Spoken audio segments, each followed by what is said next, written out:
Good morning to you all, ladies and gentlemen. Once again, I'm back here again. This one is a part 2 and continuation of the issues with the Fulani control government of Nigeria and the embattled leader of IPOB, Mazi Nnamdi Kanu. This time around, the OHANAEZE, NDI-AWUSA, who refused to learn, who refused to lay their voice, who refused to do anything to set Mazi Nnamdi Kanu free, claiming that they are the Igbo social cultural organization, OHANAEZE, NDI-AWUSA, because they are not representing Igbos in any form. They are only there for their pockets or for the Ghana must go that is flying left, right, and center from the so-called our oppressors, which is the Fulani control government of Nigeria. Anyway, this time around, OHANAEZE and Igbo don't react to as court denies Nnamdi Kanu bail request. And let us hear what they have to say in this very regard, because I know say there's nothing they said that will make head. Since 2023, the so-called Emmanuel Iwanyanwa Papo, who keep on telling us we are having a meeting, we are going to go to meet Tinubu. Now, Tinubu is almost 1 year in office since his inauguration till today. The OHANAEZE and NDI-AWUSA have never come out to tell us, oh, look at, we have got to meet Tinubu and look at the discussion we have with him.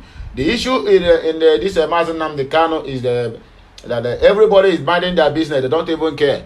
Sunday Igboho was charged the same thing they charged Mazi Nnamdi Kanu today, where Sunday Igboho is free. Even come back to Nigeria and was working free and also issuing a threat to the Fulani community. Sowore, where is Sowore now? Sowore have gone back to his family in the US.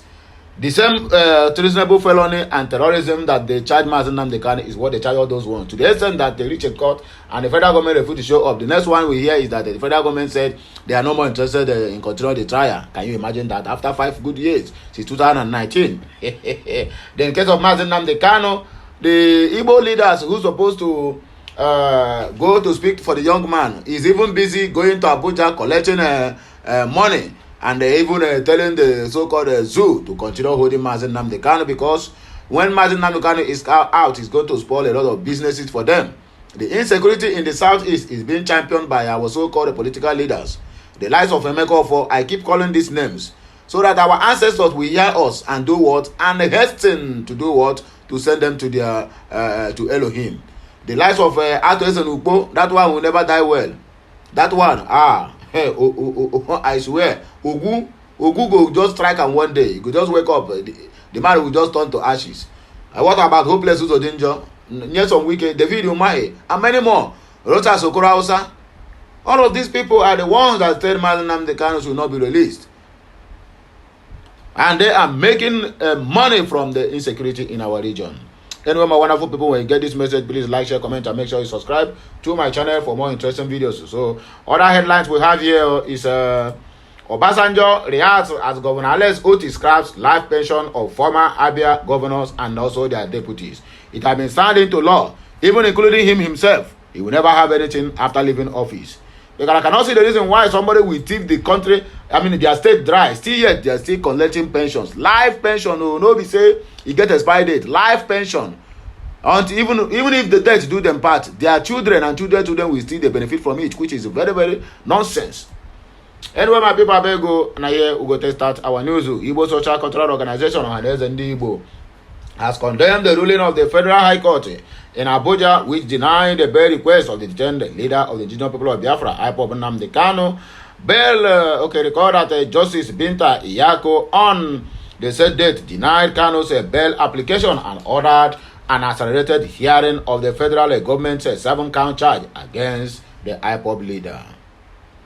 However, the case was adjourned until April 17, 2024, and he was transferred to the custody of the Department of State Service (DSS) in continuation to wait for the trial. Reacting in a statement issued by its national spokesperson, Dr. Alex Obenaya, OHANAEZE NDI-AWUSA advised supporters of the IPOB leader and Nigerian youth to be patient.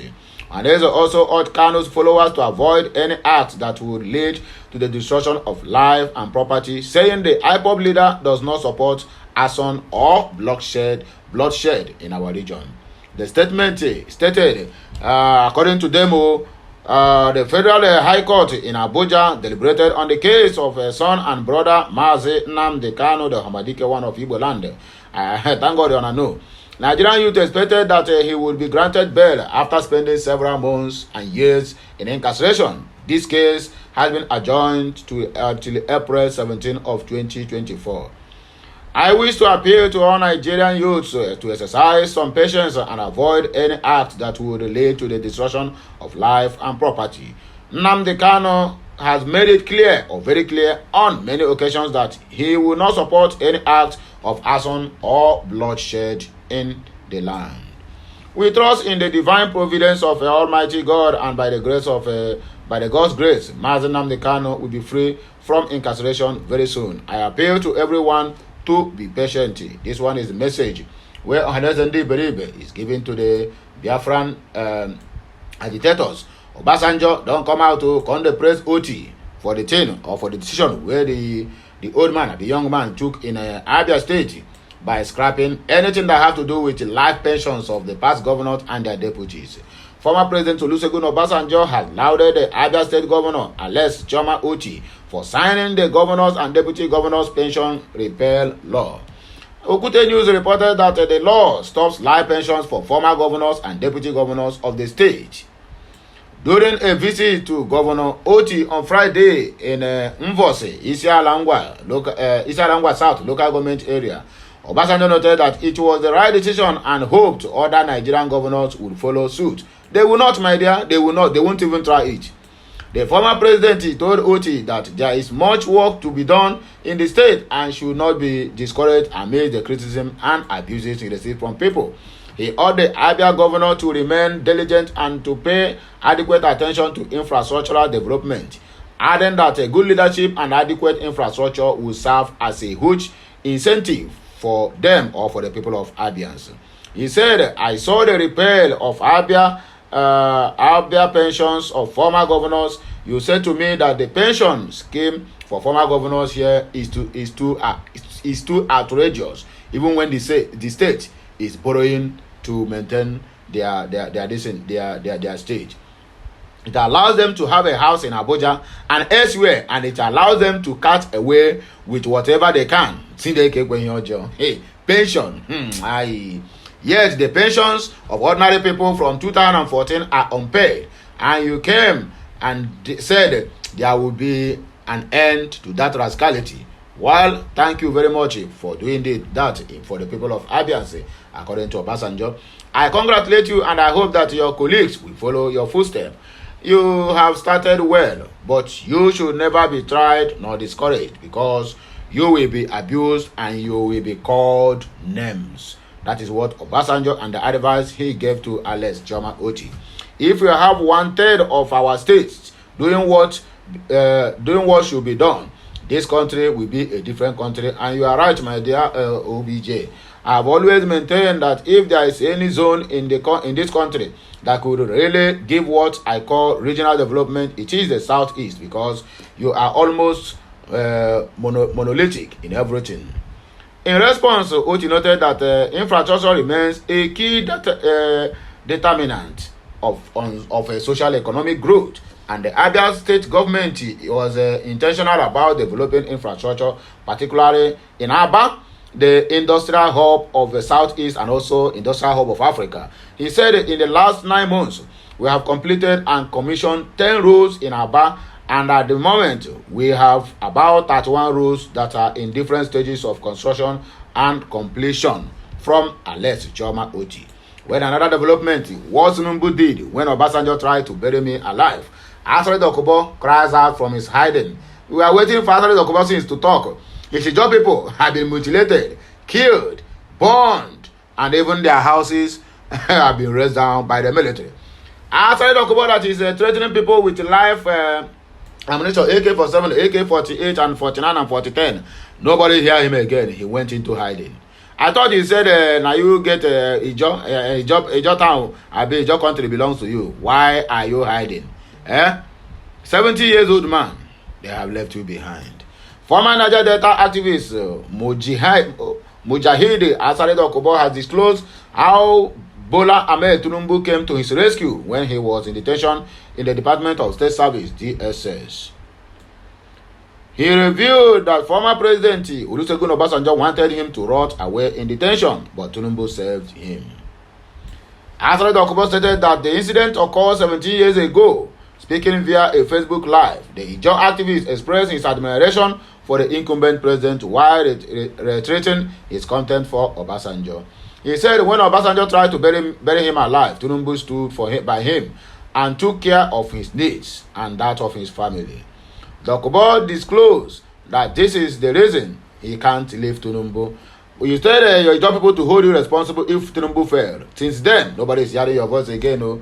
Well, I'm waiting for all the witches and wizards in your community to hold you responsible because we must hold you by your words. His words, my relationship with Tinubu is that when I was buried alive by his fellow kinsmen, Obasanjo, Tinubu, against all odds, came and stood by me, took care of my family, took care of me, and sent money to me.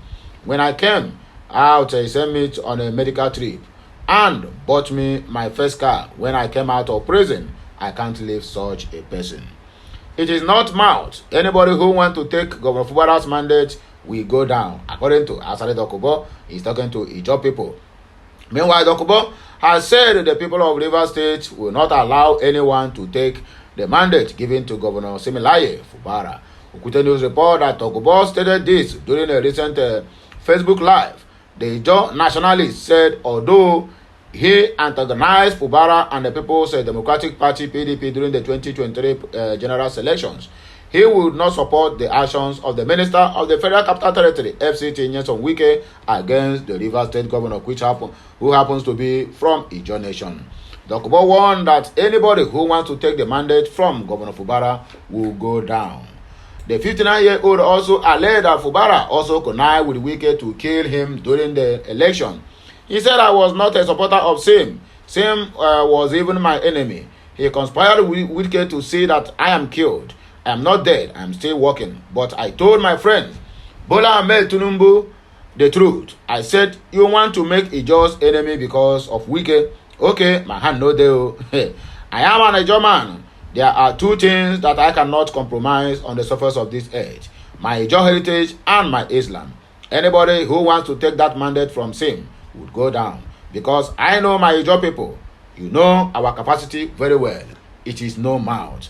Threatening maybe now say, we are going to blow up pipelines or whatever. Anyway, that one now threat we go give to the Fulani government because all their attentions and efforts or everything that they hope on is just on that oil. That is why you see every other sector in the country is not dying. I mean, it's not it's not growing.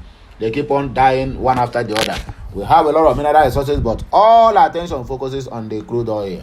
I just pray that one day this crude oil will dry up so that everybody will go back.